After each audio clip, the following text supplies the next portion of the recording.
বাবুর জন্য একটা হেলদি নুডলস বানাবো, তো চলুন আপনাদের সাথে শেয়ার করি।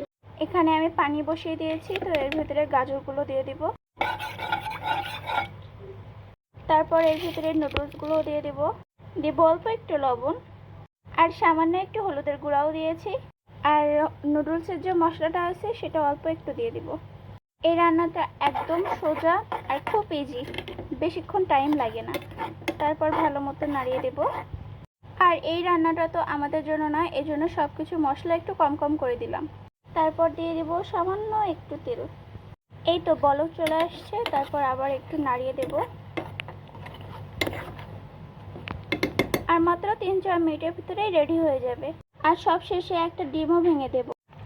এর ভেতরে কিন্তু অলরেডি আমি ডিমটা ভেঙে দিয়েছি। তারপর খুব ভালো মতো এভাবে মিক্স করব।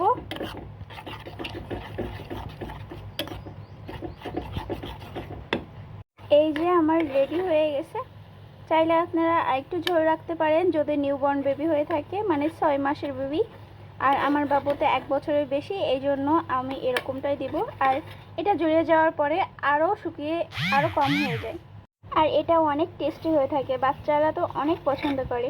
আমার বাবুর এটা হলে তো আর কোনো কথাই থাকে না। এই যে রেডি। কেমন হয়েছে?